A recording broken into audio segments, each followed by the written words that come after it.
Well, Nancy, thanks for sitting down. I know you got a lot going on with student events and stuff like that. Your class staying focused enough for you? Oh, well, they're trying. It's hard with all the dress-up days, but I think we're getting everything done that we need to get done. Well, good. Good. Let's look at our lesson plan that you gave me for your lesson coming up. And I know that this is kind of a transition period for you in this unit. But can you tell me a little bit about what's led up to this lesson and kind of what this lesson's setting up for in the future? Sure. We basically are still in our Spanish 1 review of my Spanish 2 class.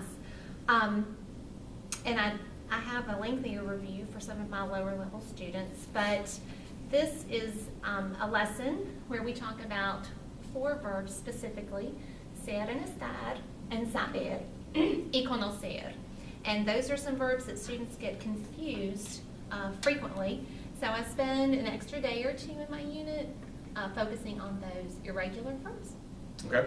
And so, as I was looking through this lesson plan, down at the bottom, you had this activate prior knowledge down in your procedures. So how are you gonna activate that? Like, when I'm watching, how am I gonna know that's about to come up? Well, I'm going to be asking them these questions right down here, just to kind of get them focused on, of course, the topic of the day, these 4 verbs. What do they mean?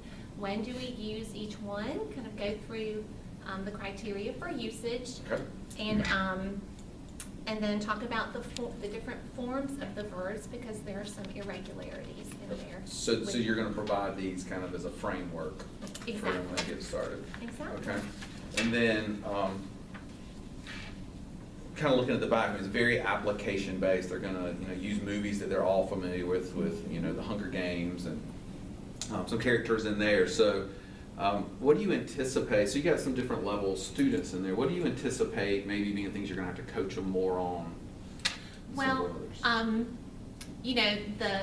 using the Hunger Games really motivates them. They get excited about this, and they, of course, love to talk about and write about things that they're familiar with. And so my hope is that for a lot of my lower level students, just the fact that it is the Hunger Games, a Hunger Games themed lesson is going to kind of motivate them. Also, I'm going to be using some classification codes that I've come up with for each of the verbs throughout the lesson. I'll kind of get them familiar with this in a more of an just a fill in the blank type setting before they move on to the application. Okay, so that kind of be part of the activation modeling. It will, yes. Okay. Have you used coding like this before, or is this? I have not used coding before, so as I was kind of looking at my students giving each other academic feedback, I noticed that some of them, the lower level ones especially, were struggling in giving each other high quality academic feedback. And this is a tool that I created to kind of help them through the process so that they could actually look at the sentence and then try, depending on what they're trying to say, figure out the verb based on the code. It kind of ties into some of the thinking and problem solving that we were talking about in our professional development, having them categorize and then have to justify. Exactly. And that fits right in with our goal of being independent learners. I mean, that's one of those marks. So I like the way you brought that in. You're talking about, you kind of designed it to help prompt that student that's not performing as well. Looking at your SLOs, I noticed you had not as big a group in the bottom, but I would imagine this is designed for that group. So with the with that upper group that's going to expected to perform higher, how do you think this might affect them, this lesson? Well, I think that for the higher group, it's going to kind of reinforce their knowledge of it, and 2, when they go to peer edit the paragraphs that they're going to write,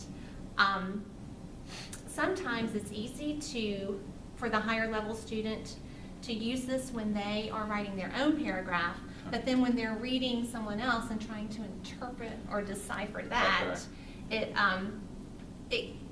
kind of kicks it up a notch or makes it a little more challenging. So I think that this will help that upper level group just to kind of reinforce, you know, their knowledge of the content. Okay, so similar strategy, but you're expecting to see kind of a different use of it, where one level of students may use it more to activate their ideas and get them down. The upper level is more the analysis piece to push them Exactly. to interpret one another. So I like that, I like that. So, I mean, sometimes we think differentiation has to be a whole different lesson plan, when it can just be the application of the same one, just in two different ways. So I appreciate that.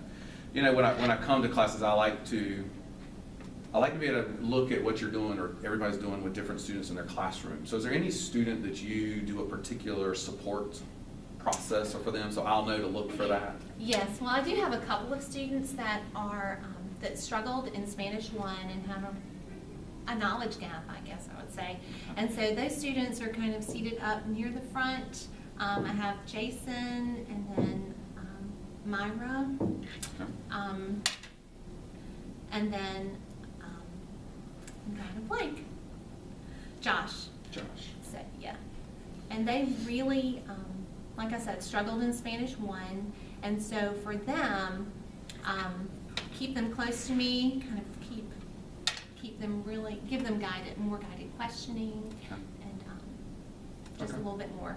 So again, so you've almost differentiated the whole process of multiple lessons with them. Okay, I like that. So I'll be looking for them. I might even go up to them and ask them some questions just to see kind of how they're using it, Yeah. to go through. You finished up here with the Frayer Square. That was kind of your ticket out the door to wrap up.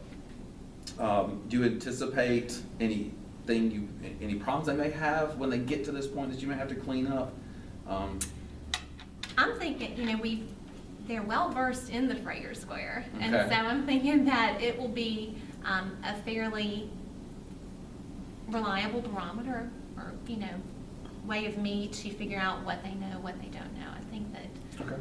So they're familiar with this one? they are familiar, Okay. yes, and hopefully by the end of this lesson, they'll be able to easily do that, go through the differences and similarities between these verbs. Okay, two more questions. One, this is a lot in one lesson. So, you know, Yes. you may have to modify and adjust with your lesson structure and pacing. So if you're gonna adjust this to make sure that your pacing is there, where might you try to save some time as you go through? Well, of course, like most teachers, I think every piece is important. I think that's a good question. Maybe,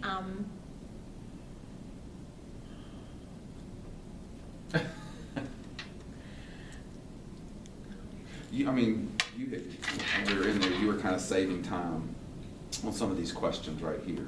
You kind of, when you went through, you saw that these questions were kind of dragging out okay. with different groups, and so you kind of pulled them back together with that. So, I mean, and if there is none, then I guess, you know, after they have looked at each other's papers and given each other academic feedback, I could, you know, the rewrite they could do for homework, maybe. Okay. Just let them do it. Okay.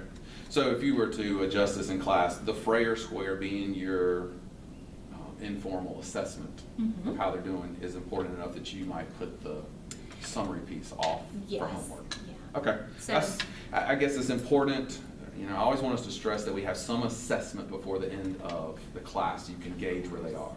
So I like your idea of keep the assessment and move that other piece to homework if you need Yes, to. the Okay. rewrite, All right. for sure. So, I mean, I'll be putting everything on the rubric and giving you my feedback from that rubric, but is there any area of the rubric that you want me to focus on to make sure I give you feedback on?